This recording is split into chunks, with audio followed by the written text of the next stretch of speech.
क्या आप जानते हैं, एक राजा का बेटा जिसे दुनिया का सम्राट बनना था, उसने सब छोड़ दिया, परिवार तक छोड़ दिया, सिर्फ इसीलिए कि इंसान दुखी क्यों है। ये जानने के लिए अगर आप ये कहानी पूरी सुन लेंगे तो यकीन मानिए आप कुछ ना कुछ नया सीख कर जाओगे। इसलिए वीडियो को पूरा देखना और बाद में बताना कि सबसे ज्यादा क्या सीखा। यह कहानी लगभग 2500 साल पहले की है। लुम्बिनी नाम की जगह में एक बालक पैदा हुआ। उसका नाम रखा गया सिद्धार्थ। ज्योतिषियों ने भविष्यवाणी की कि यह बच्चा या तो महान राजा बनेगा या महान सन्यासी।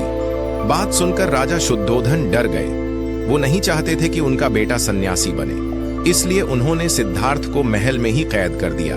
शानदार महल, संगीत, नृत्य, विलासिता, सब कुछ। लेकिन रुको, असली कहानी यहीं से शुरू होती है।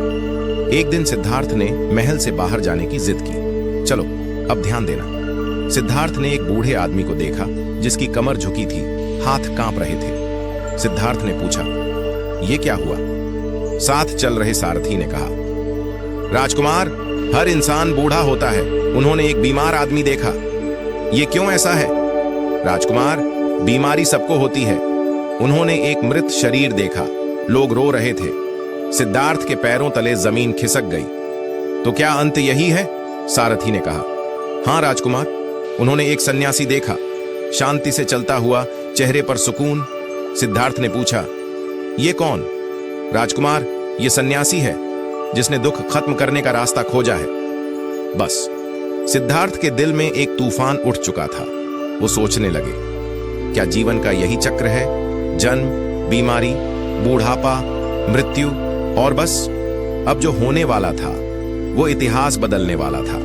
महाभिनिष्क्रमण एक रात, जब पूरा महल सो रहा था, सिद्धार्थ ने अपने बेटे राहुल को आखिरी बार देखा और बिना बोले निकल पड़े।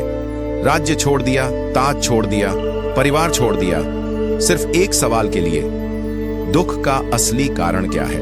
उन्होंने गुरुओं से सीखा, तपस्या की, उपवास किया, इतना कि शरीर हड्डियों का ढांचा बन गया, लेकिन जवाब नहीं मिला।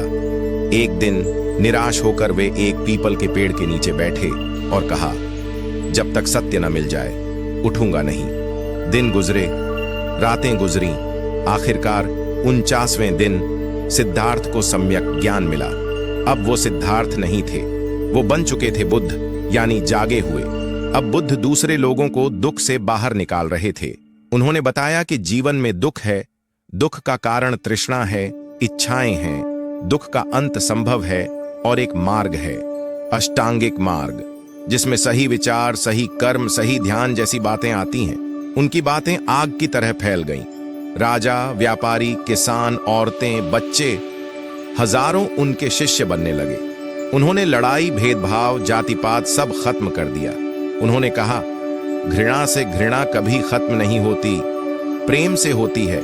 और सच में सोचो, जिंदगी में कितनी बार यही काम आता है। 80 साल की उम्र में कुशीनगर में बुद्ध ने महापरिनिर्वाण लिया। शरीर चला गया, लेकिन आज भी दुनिया भर में उनकी सीख जिंदा है। अगर आपको ये कहानी पसंद आई, कुछ सीखने को मिला, तो लाइक करना मत भूलना।